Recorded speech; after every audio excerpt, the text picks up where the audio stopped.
Hello and welcome to the MHR podcast. I'm Andy and today I'm joined by a very special guest, Kerry. Hi Kerry, thanks for joining us. Hi Andy, good to see you. It's a privilege to have you in. We always love welcoming guests to the podcast and it's for a fantastic reason this week. So this week we're celebrating Family Business Week, and the theme of this Business Week this year is supporting local economies and communities. So it's a real privilege to have you in today on behalf of Improving Lives. Could you give us a bit of an introduction to yourself and Improving Lives? So, my name's Kerry Devine. I'm the CEO of Improving Lives. We're a support service in Nottingham City. We support people experiencing multiple disadvantage to kind of manage the challenges they face more effectively. So, I'll explain that a little bit. That's mainly people with mental health issues who are experiencing a lot of other issues going on as well, such as domestic abuse or substance misuse, housing issues, debts, benefit issues. So we work with them on a kind of one-to-one basis initially to help them kind of think about what those issues are and what they'd like to achieve. We form a plan with them and then support them to manage the challenges. We also have groups so that people are less socially isolated, and we have a befriending service so that when people finish their one-to-one support they can have a befriender as well. Brilliant. How long have you been with Improving Lives and doing this work? I started in 2014 as a senior practitioner, and there were about 5 of us at that point. I took over as CEO in 2020, January 2020, just before lockdown. So there are now 16 of us working in the service, and we have lots of volunteers as well, and Brilliant. Obviously MHR part of that team. And that's why it's really exciting to talk to you about it, obviously with the theme of Family Business Week. We're really proud to have that relationship with Improving Lives and the work that you guys do. And I think you've given us a really good example of just some of the really valuable work that you do in Nottingham. Could you give us some examples of some of the projects that we've been able to work together with you on? Yeah, so I think it was one of your graduate interns that contacted us first, Anna. That was in July last year, 2023. And at that point, I think she was suggesting that you might be able to help with some kind of digital input for people, because a lot of the people we work with are digitally excluded. But it certainly has developed far beyond that. So it started off as that, but now we have people coming regularly to our monthly art group. We were the very kind recipients of your dispute HR work. So we received the proceeds of that. Thank you. We have had people come and renovate our garden. So we had a whole team of MHR graduates come along and do that for us. That was wonderful, and they came along to our Mental Health Awareness Week event, supported us with that. And we've had marathon runners, so we had 6 people running the marathon and raising lots of money for us.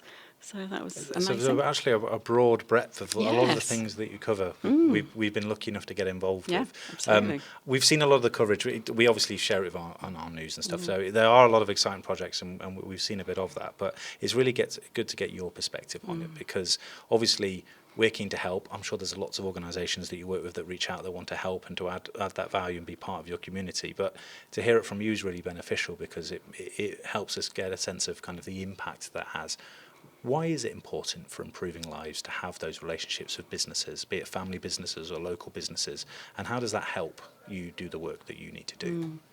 I think it's lovely to have people recognise us and kind of come and join us and be part of our kind of extended community, really. And it's lovely for the people that we support to have different people kind of coming in and making contact with them, making them a cup of tea, having a chat with them, listening to them. They feel kind of valued, and hopefully it encourages them as well to think about what they might want to do in the future, and introduces them to the idea of employment sometimes as well. I think that's really important.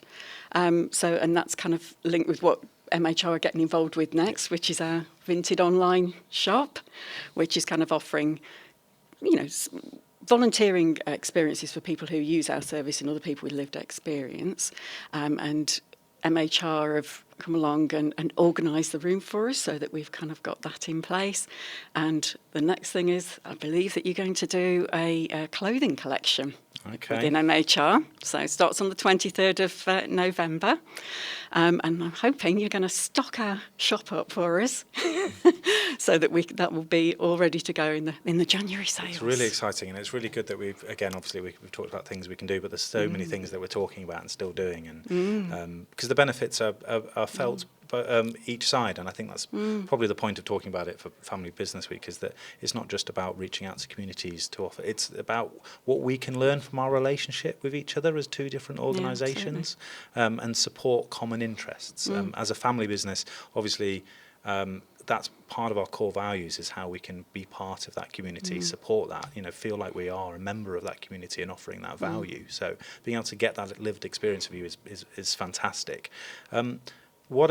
Are there any benefits that you guys have felt in terms of working with us, and in terms of how it's just supported your organisation, or any lessons you've learned from it? Oh, absolutely. This is what you say, never again. But yeah. Oh, no, definitely. I mean, it's kind of developed. I think that's been the lovely thing. So I think it started off and we thought, oh, this is this going to go anywhere? How's this going to work? And people have actually, your graduate interns have been extremely reliable. They really do showcase your organisation extremely well, I have to say. They are always on time, they're very efficient and effective, but they're also kind of kind and compassionate people as well. So it's been really nice to see how they interact with the people who use our service, and that's been a real benefit to people. And I think equally the benefit is twofold, in the sense that we have people in our organisation that are taking those experiences with improved lives, how that develops them as people in their career, the skills that they want to grow and develop, but also just give them those real human experiences, right? Because that's invaluable. Absolutely. Because I think ultimately we're talking about a real human exchange, aren't we? Which, as you have seen coming through COVID, with Improving Lives, is underrated sometimes. Absolutely. It sounds like there's a huge breadth of work that Improving Lives does and covers. There's lots more organisations and individuals might want to learn more about. What's the best way to find out more about the work that Improving Lives does? Well, obviously we've got a website, so improvinglivesnots.org.uk, so people can look on the website. People can email us in info@improvinglivesnots.org.uk, or you can pick up the phone and contact us and have a chat with us. And you're always welcome to people coming in and reaching out to the organisation. Definitely. Amazing. Yeah. Kerry, is there anything else you'd like to share, or let us know about the work that you guys are doing that we can make sure our wider community are aware of? I think it's just to say thank you, really. It's been lovely to have them join us. Well, thank you for joining us today, and thank you for just being part of that partnership, because I think it's thriving. I think we're really enjoying it. It means a lot to us. So it's really good to get your perspective. Thank you for joining us this week on the podcast. You're very welcome. If, obviously, Kerry's given us all the information we need to find out more. If you're an organisation, if you're an individual that wants to find out more about what the charity does and want to reach out, please do so. If you want to find out more about the work we're doing with other organisations, you can find that on our MHR website as well. Until then, I've been Andy, that's been Kerry. Thank you. Thank you. And I'll see you next week.